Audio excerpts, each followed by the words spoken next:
Hər kəs salam, sizinlə mən Kamil və bu günləri biz qeydiyyat forması düzəldəcəyik. Ola bilsin bu video bir neçə hissədən ibarət olsun. Çünki qeydiyyat formaları bir çox təqlərdən ibarət olur və onların hamısını mən bir videonun içində danışsam, o video 20-30 dəqiqə çəkə bilər. İlk öncə gəlin ayrı bir qeydiyyat səhifəsi yaradaq. Bunun üçün biz ilk səhifədəki menyuya qeydiyyat linki əlavə edirik.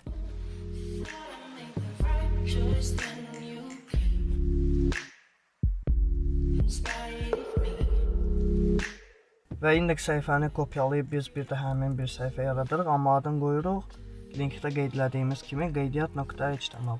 Bu səhifəni Sublime-da açırıq və bu bizdə artıq qeydiyyat səhifəsidir. Ona görə də başlıq kimi yazırıq qeydiyyat. Artıq şeyləri silək, bizə heç nə mane olmasın.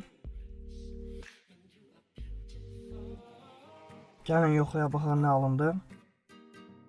Biz deyil, indi isə gəlin bu menyu və əlaqə forması arasında biz qeydiyyat forması əlavə eləyək. Qeydiyyat forması, giriş forması, əlaqə forması bunlar hamısı bir təqin içində yazılır, forum təqinin içində və forum təqi özü durduğu yerdə heç bir iş görmür. Forum təqinin əsas atributu action atributudur və bu atributda hər hansısa bir PHP fayla link göstərilir. Amma bizdə PHP faylı yoxdur hələ ki, ona görə də DS işarəsini qoyuruq ki, heç yerə yönləndirməsin.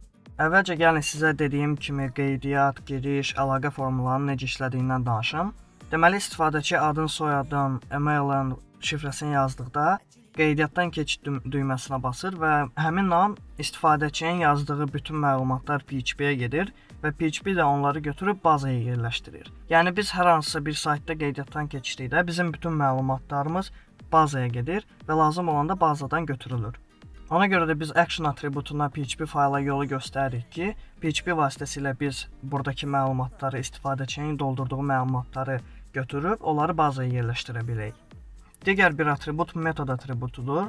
Bu atributun iki təyinatı var, get və post. Bunların arasındakı fərq odur ki, get vasitəsilə daha az məlumat göndərmək olur. Yəni misal üçün qeydiyyat formasının içində istifadəçi öz adını, soyadını yazıb, üstəlik öz profil şəklini də təyin eləyirsin, yəni yükləyirsə sayta, onda yaxşı olar ki, post istifadə eləyəsiniz, çünki get vasitəsilə siz onları göndərə bilməzsiniz. Başqa bir fərqi odur ki, əgər biz HTML-dan birbaşa PHP-yə məlumat göndəririksə, yəni formun içindəki məlumatları, əgər burada get metodu biz təyin eləsək, onda biz PHP fayla keçdikdə saytın adı yazılan yerdə, yəni adres barda bizim hansı məlumatlar göndərdiyimiz görünəcək. Bu həm də təhlükəsizlik cəhətdən o qədər də yaxşı üsul deyil. Ona görə də məsləhət olunur ki, çox vaxt post işlədəsiniz. Linklərdə olduğu kimi burada da target atributu var, bu da həmin iş görür. Yəni biz PHP fayla keçdikdə hansı tabda açılacağını təyin eləyir. Autocomplete atributu da var.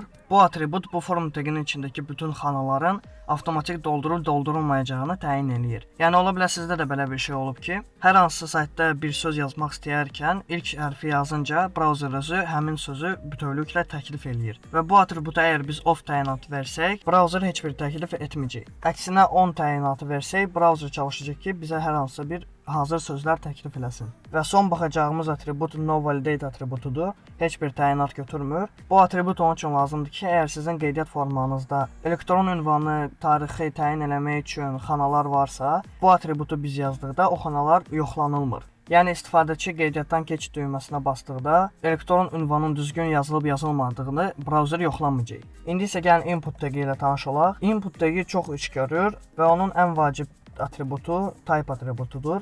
Standart təyinatı isə textdir. Text mənası onu bildirir ki, bu yazı formasının içində sadəcə yazı yazılacaq. Görürük ki, bizdə yazı yazmaq üçün bir xana əlavə olub və biz onun içində istədiyimizi yaza bilərik.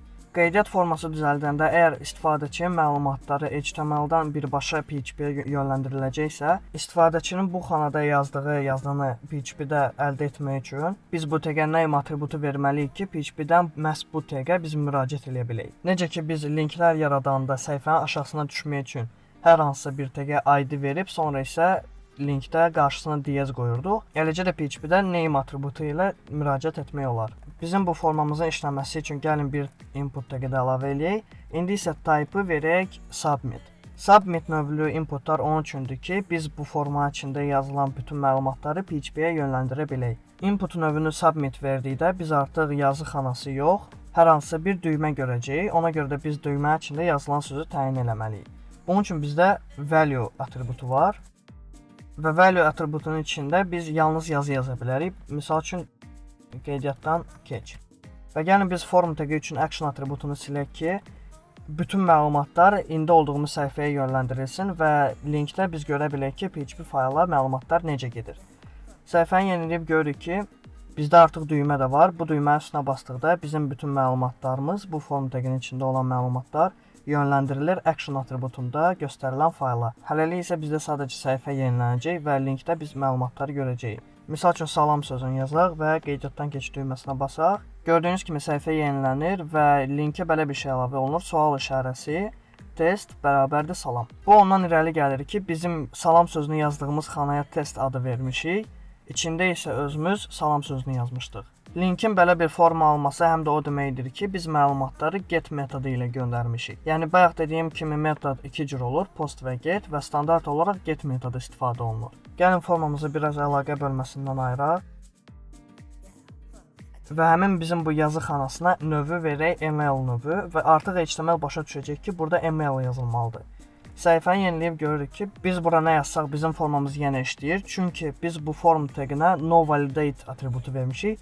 Bu da o deməkdir ki, browser yoxlamır bizim email taginin içində yazılan məlumatın düz olub olmadığını. Əgər biz bu atributu yığışdırsaq və yenidən hər hansısa bir söz yazmaq çalışsaq, browser şikayət eləyəcək ki, biz düzgün email yazmamışıq və belə bir simvol @ yoxdur. Amma əgər normal bir email yazsaq,